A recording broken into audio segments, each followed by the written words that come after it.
नमस्कार दोस्तों, मैं अंकुर उपाध्याय स्वागत करता हूं आप सभी का एक बार फिर से अपनी नई वीडियो में।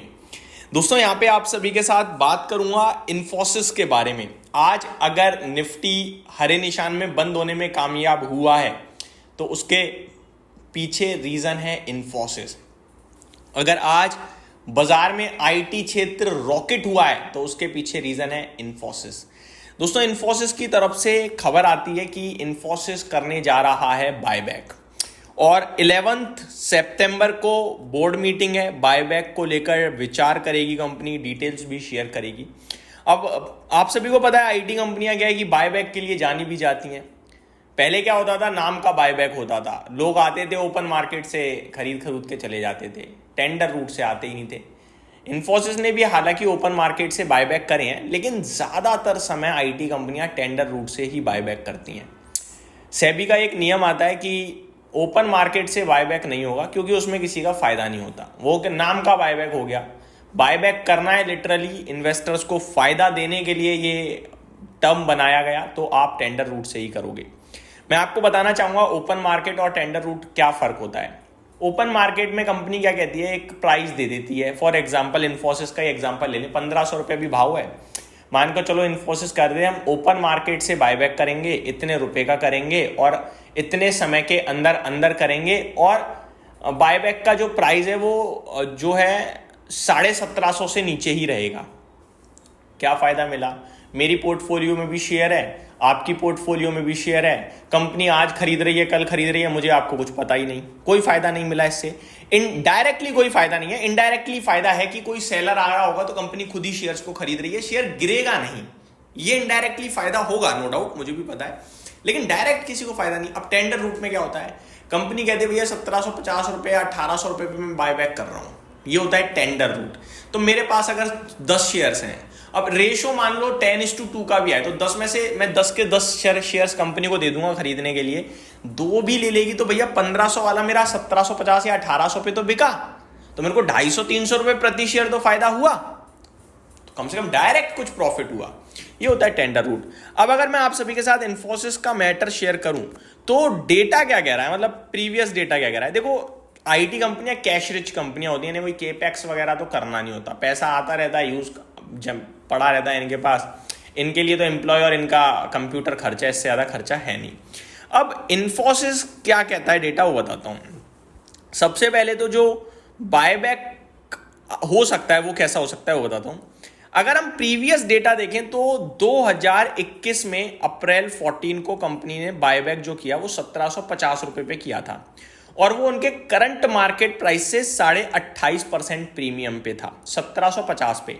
तो कहना मैं चाहता हूं पहले कंपनी ने 1750 पे शेयर्स खरीदे, फिर 2022 अक्टूबर 13 में 1850 रुपए पे शेयर्स कंपनी ने खरीदे, 31% प्रीमियम पे बायबैक किया था।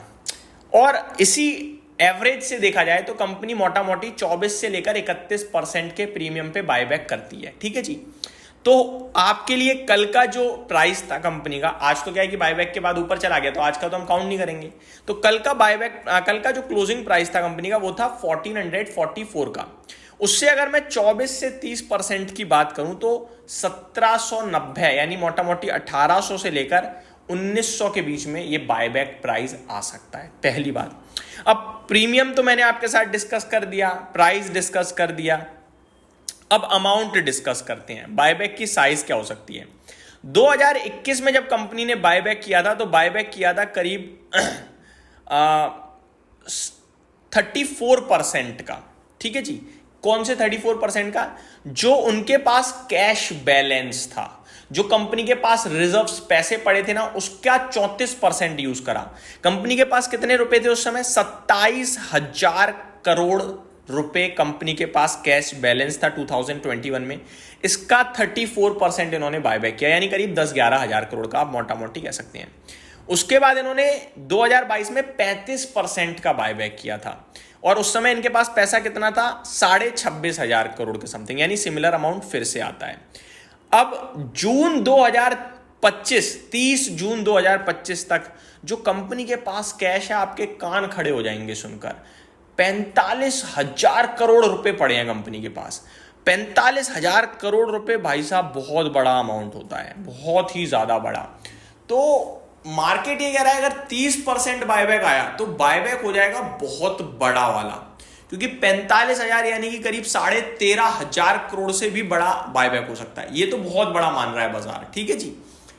नॉर्मली 10-12 हजार करोड़ का है तो भी बड़ा है। टोटल इक्विटी के हिसाब से 2% से लेकर 2.5% के बीच का बायबैक हो सकता है। ये सारी चीजें हैं। अब जैसा कि मैंने आपको बताया 2021 में मैंने आपको 10,000 करोड़ बताया, बट 9,200 करोड़ लिखा है। इक्विटी 1.23% बनती है, और 13 अक्टूबर को जो इन्होंने 2022 में करा वो 9,300 करोड़ का किया, करीब 1.19% की इक्विटी। लेकिन इस बार जो है वो थोड़ी बड़ी इक्विटी हो सकती है। सबसे बड़ा बायबैक 2017 में हुआ था 13,000 करोड़ का, और ये 4.92% इक्विटी का बायबैक था। तो इस बार भी कुछ बड़े सरप्राइज आ सकते हैं, क्योंकि पहले तो वैल्यूएशन बड़े सस्ते, दूसरा 45,000 करोड़ के कैश में बैठी है कंपनी। तो ये अच्छा समय है जहां इन्वेस्टर्स को इनडायरेक्टली बेनिफिट देना चाहिए और कॉन्फिडेंस देने का समय है।